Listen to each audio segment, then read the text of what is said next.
admirer's names start with an M? Not bad, Doc, for so early in the morning. Sherry handed the letter to Murphy.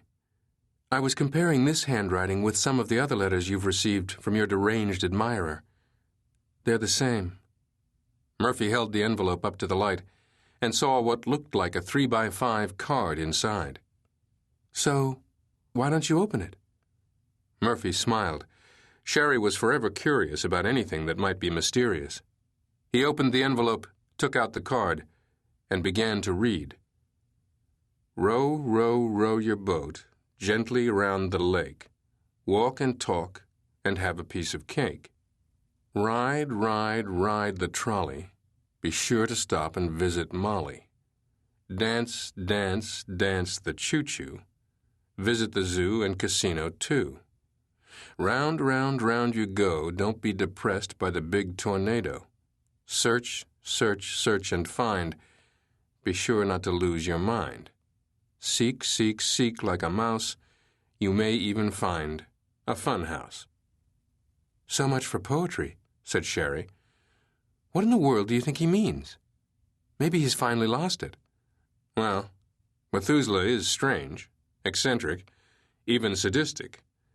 But he's not crazy. His clues and riddles have led us to many archaeological finds in the past. Murphy stroked his chin, lost in thought. He must have some new trophy for us to search for. Can you make heads or tails of this one? Murphy ran his fingers through his brown hair and paced around the room. Sherry just smiled and watched her boss. She knew it was best not to disturb him once the mental wheels were in motion. Murphy went to his computer and got on the internet. Sherry stepped behind him and watched dubiously as he typed in the words, amusement parks. After another 15 minutes of searching, he turned to her. I think I may have the answer to the riddle. Well, pray tell, Mr. Sherlock Holmes. Don't keep me in suspense. The first clue for me was the word trolley. At the turn of the century, one of the main modes of transportation in larger cities was the electrical trolley line. So, what does that have to do with the rest of the riddle? Hang on to your ponytails. It says here, electrical companies in the early 1900s charged the trolley companies a straight fee for the use of electricity. Regardless of the number of people that rode the trolley, the electrical fee was the same. Owners of the trolleys tried to devise a way to get more customers to ride. The plan they settled on was to build amusement parks at the end of the trolley lines. This would encourage more travel and generate more revenue. Not a bad idea, huh? I think maybe you're off your trolley this time. Cute, Sherry. Just hear me out. The phrase visit Molly is the key to the riddle. In 1910, Lakewood Amusement Park was built at the end of the trolley line in Charlotte, North Carolina.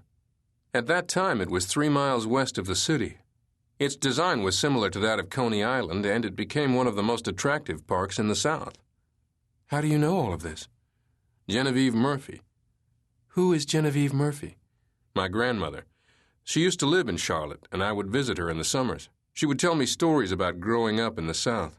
One of her stories was about a trolley park with a lake. I remember her talking about riding on a roller coaster. She loved it. She would ride it 2 or 3 times each time she visited the park. Go on, I'm still listening. Lakewood Park had a lake with rowboats. Row, row, row your boat gently around the lake. Walk and talk and have a piece of cake. The lake had a walkway around it with concession stands. They also had a half-mile-long roller coaster formerly called the Scenic Railway. Its nickname was Molly's Madness. My grandmother sometimes referred to it as riding Old Molly. The park also had a merry-go-round that could seat 100 people. They had a shooting range, they had a petting zoo, they had a dance hall that was over part of the lake, and they had a casino.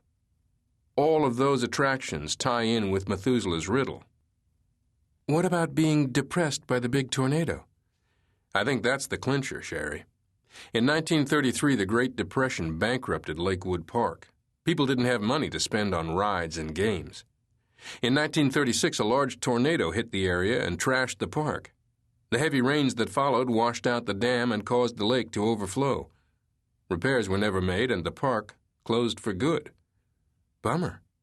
Is there anything remaining from the original park today? No, I believe they built over that area years ago. There is one thing, however. There were rumors that the owners of the park were in the process of constructing an underground amusement area in the form of a funhouse. It was supposed to have rolling barrels, slides, roller bridges, a human roulette wheel, a maze of mirrors, and a ride called the Tunnel of Fear. And all of that was going to be built underground? That was the rumor. Maybe they did build it but didn't open it to the public. Maybe that's what the phrase, "Seek, seek, seek like a mouse, you may even find a funhouse," means. Methuselah is telling me to look for something, probably old building records that date back to the 1930s. The funhouse may still be there, somewhere underground in Charlotte. Sherry recognized the glint in Murphy's eye. "You're not really going to try and find out, are you? Need I remind you that Methuselah has tried to kill you on a number of occasions?" I know. But his clues have helped us find the golden head of Nebuchadnezzar, Noah's Ark, and the famous handwriting on the wall. I'm curious as to what new archaeological find he might lead us to." "That's just the problem. You're too curious." She might as well have been talking to the wall. His mind was already made up. Murphy's alarm sounded at 5 a.m. He moaned a little and shut it off. Well, time for a new adventure. He wanted to get up early enough to have breakfast and make the 2.5-hour drive from Raleigh to Charlotte. He had called the day he received Methuselah's riddle and found out that the Hall of Records opened at 9 in the morning. No telling what the old coot has in store for me, he thought. I'd better be prepared. Murphy loaded his backpack with water, a knife, a hatchet, a first aid kit, a compass, some rope, and a few other items. He looked around the room, trying to think of anything else he should bring along. Laser, he thought. He went to the closet and pulled out a black 5-foot-long by 1-foot-wide impact-resistant case that contained laser. He opened the case and smiled. His hand glided across the laminated carbon fiber compound bow. Instinctively, he checked the draw system of cables and eccentric pulleys mounted at the limb tips. They gave him the power to shoot an arrow as straight as a laser at up to 330 feet per second. This may come in handy. Who knows what Methuselah is up to this time? Ever since Murphy was a teenager, he'd been interested in archery. It was a precise discipline, and he had become a serious bow marksman. His perfectly aimed arrows would shoot like tiny guided missiles at their target. Laser had helped him on more than one occasion, even against one of Talon's falcons in the Pyramid of the Winds. 12 arrows, he thought. That should be enough. The trip to Charlotte gave Murphy time to think. He cringed as he remembered how Methuselah pitted him against a lion in the warehouse building in Raleigh. He still had the scar on his shoulder as a reminder. Then there was the Cave of the Waters, where he'd almost drowned trying to save the 2 German Shepherd puppies. And the time when Methuselah cut the cable he was walking on over the Royal Gorge in Colorado. Oh, yeah, and the rattlesnakes that dropped on him in the Reed gold mine. Methuselah is one very strange man, he thought. He must sit awake nights dreaming up these traps for me. And I just keep playing the game his way, risking my life to try to solve his riddles. So who's the crazy one? Murphy stopped first at the main library. He spent an hour looking through old newspaper clippings from the Charlotte Gazette. He was about to quit when he saw a small article dated April 12, 1929. Tunnel of Fear. Jesse P. East and Roland Callants, owners of the Lakewood Park and Trolley Company, have planned a new attraction at their park. It is to be called the Tunnel of Fear. It will be a ride only for the brave of heart. It will be part of a new underground fun house. Construction will begin in September and should take no longer than 1.5 years to complete. This reporter has been told that the construction cost may mount to an astounding $53,000. Floyd Cornford, reporter. Murphy took a deep breath.